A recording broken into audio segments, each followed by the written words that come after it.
One of the projects that's been on my mind for some time now is taking a portrait using an iPhone and engraving it onto a piece of wood using a Glowforge laser cutter.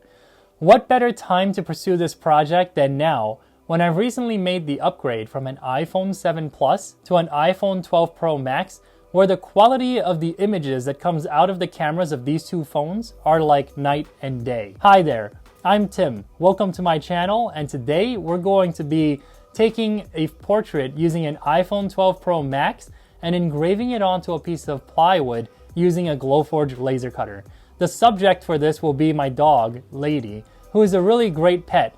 I'm going to have her sit in front of a window and I'll show you how I would take this photograph using my iPhone 12 Pro Max, and then we'll jump into the next step, which is setting that photograph up using just the iPhone to adjust all of the different lighting qualities and the sharpness of that image. And then we'll engrave it onto a piece of wood using my Glowforge laser cutter. Stick around to the end so you can see how this project comes out.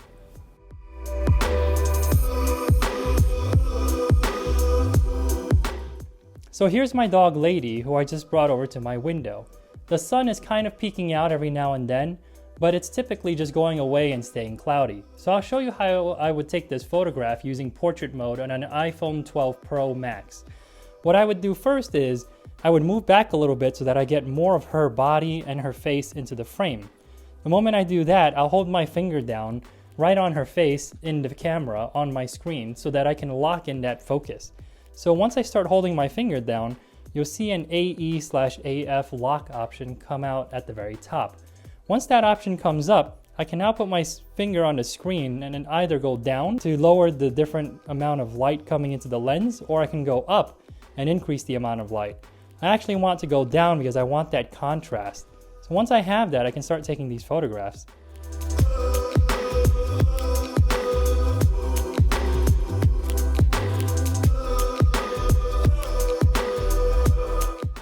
And now I can also start to adjust it too, because I want to take multiple photographs since she might move. And once I have these different photographs, I can now also adjust the lighting so that I can try and get exactly what I want to get.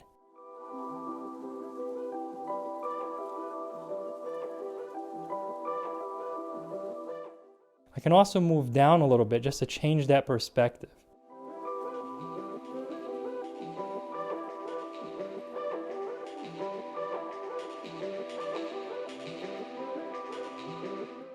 See how she's looking outside of the window now?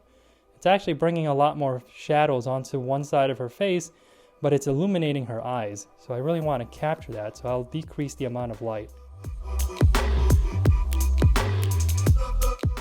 And then I'll increase it just so that we can see a little more of her eyes. Okay, so that's pretty good. Once that's done, it's time for us to go downstairs to the studio, and then I'll show you guys how I would edit these photographs and get them ready for engraving. I just finished photographing my dog Lady using my iPhone 12 Pro Max. Out of all those photographs that you saw me take, I narrowed it down to one. This is the photograph that I ended up choosing. Now when I go into this photograph and hit the edit button at the top right of the screen, it brings up all of these menus here. I'm actually not going to be using any of these in the beginning. I'm going to skip all of those options, and instead, I'm going to hit at the very top left corner that F button, and I want that to be about 6 or 7.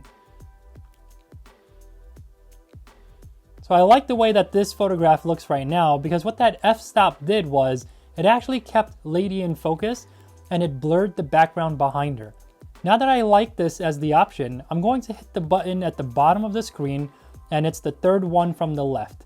So it's right next to that crop and rotate button. By hitting this button here, I can now change to all of these different preset options. It's kind of like Instagram and how Instagram has filters. I'm going to choose mono because I want this to be in black and white. Now that I have mono chosen, I'll click on the second button from the left, which is a circle that looks kind of like a clock. In this option here, I'm going to skip the auto feature. The goal here is actually not to make this photograph look like one that you would hang on your wall. Instead, you want to overexpose this photograph and maintain some of the black and white colors as well as the contrast. But you don't actually want this to look like a really great photo with HDR or anything like that. And you want this to be a little bit washed because when we bring this into Glowforge to engrave it onto a piece of wood, it's going to read those tones differently than the way that we would look at an image. So I'm going to scroll to the right and I'm going to hit this button here for exposure. I actually want this to be a little bit brighter, so I'm going to go and increase the exposure to about 10. Once that's done, I'll go to the next option over. Brilliance is actually a really cool feature. It'll brighten up the entire photo. So I'm going to scroll all the way to the right and increase that scale. I'm going to leave it at about 80. And now remember, you can always come back to this option when you go through all of the others because you'll want to come back and adjust it one more time. So now here for highlights, I'm going to try it in both ways. It's always good to see what happens when you scroll left or right. So you can see when I scroll towards the right side, it increases the highlights, which makes the photograph really bright because it brightens all of the light. When you go the opposite way, it actually brings out some detail in her fur. So I'm actually going to go to -15 for this. Next is shadows. Shadows is pretty self-explanatory. If you go to the left, it'll darken the shadows. If you go to the right, it'll lighten up the shadows. For the purposes of this photo, we actually want to lighten the photo and bring it to about 75, 76 because we want all of her fur and all of that depth that we're seeing to come through. And in Glowforge later, when we're engraving this, if it's this dark, it'll actually engrave the darker spots really deep. We don't want that for this photo, so we're going to go the opposite way and go up to 75. Now, it's going to differ for your photo because you're obviously taking in different lighting conditions, but towards the end of this, I'll show you what the original photo looked like, and then I'll show you what this end photo looks like. So now, let's go to the next option here for contrast. Do the same thing and scroll one way, see what it looks like. So now going this way is darkening a lot of portions of the photograph while lightening the other sides. When you go the opposite way, it starts to become this neutral, kind of flat photograph. So I'm actually going to go into that negative area and I'm going to go to -10. I want to do this because I don't want there to be a lot of dark spots like I was talking about earlier. The next option here is brightness. We want to brighten this image up just a little bit. So I'm going to scroll to the right. I'm going to stop around 30. I like the way that this is looking because the photograph is not too dark, but there are black spots, and those black spots will engrave really dark, while the other lighter spots will engrave, but it'll be lighter, it'll actually reveal more grains in the wood from the plywood. And now for the black point, this one here is an interesting one. You can scroll both ways and see what it does. By going to the left, you see it's actually getting rid of the black. Going to the right, you actually get a lot of the blacks. I'm going to go to the left so I can decrease the amount of dark blacks in the photo. I'll stop around 50. Now the other options here for saturation, vibrance, warmth, tint, and sharpness, we're not really going to touch. Sharpness is the one that I will adjust though. So once I'm in sharpness, I'll start scrolling to the right to see what it does. You can start to see it's actually losing a little bit of detail in some areas while pulling more detail in others. So I'm not going to go too far. I'll go up to about 8 or 10. And now the next option here is definition. Let's scroll to the right and see what it does. So you can see definition starts to add a bit more detail to all of her fur. I'm actually going to bring this one to about 20.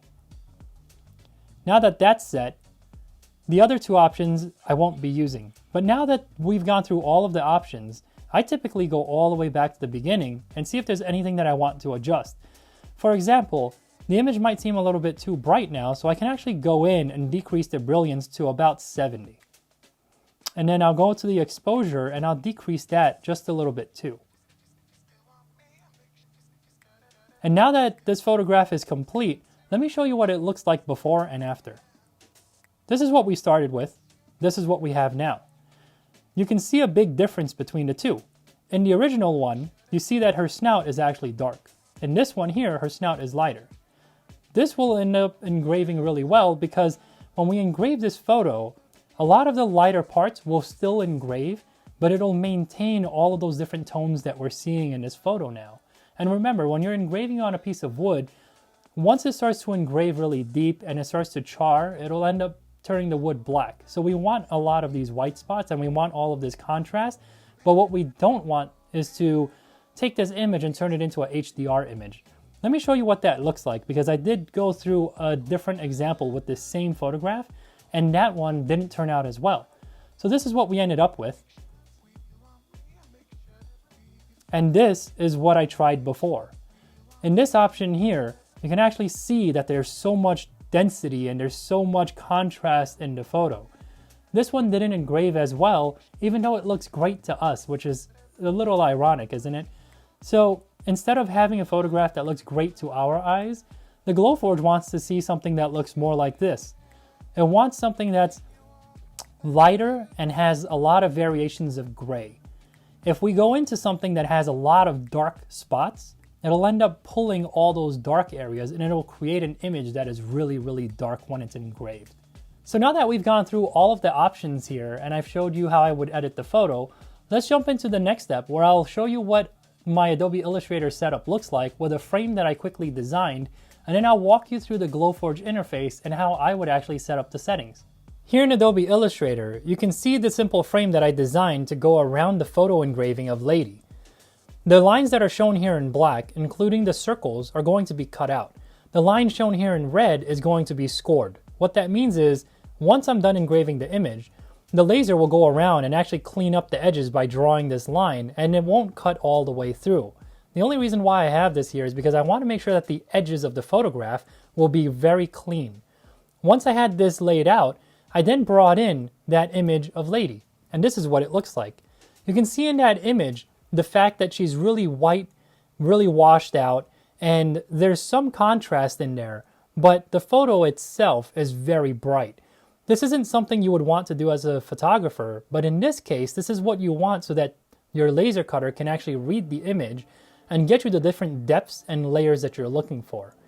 Now that I have it in Adobe Illustrator, I sized it to fit within that scoring area that I was talking about earlier. The way that I made this happen is that I knew that my iPhone took vertical portrait shots in a 9:7 ratio. What that means is, as long as I size this frame in a ratio that goes with 9:7, 9 tall, 7 wide, this portrait should technically fit within it perfectly, and that's exactly what happened.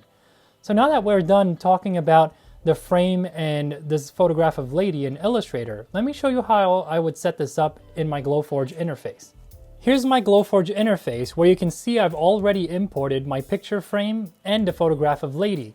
They all came in at once because when I was done creating the file in Adobe Illustrator, I saved it as a PDF file which embedded that photograph in that file. That's important to note because if I exported this as an SVG file type and I didn't embed the photograph, I wouldn't have been able to import it into the interface. That's why I like to use PDFs whenever I want to import something for myself into my Glowforge interface.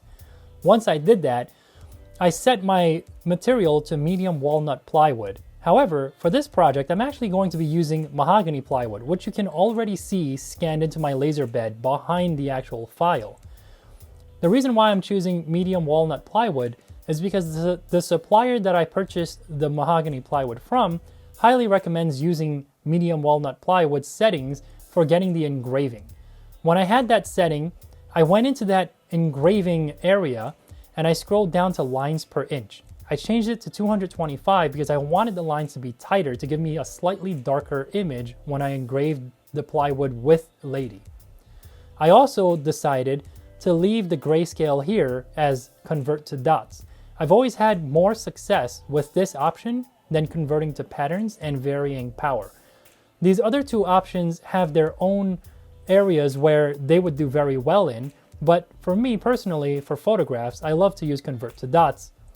So leaving the rest of the settings as it came with the Glowforge proof grade materials, I then went into my next settings and I set my score line. You can kind of see it here highlighted in a cyan color.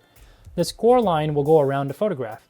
Once it finishes that step, it'll then go down to the last step, which is cutting out this frame.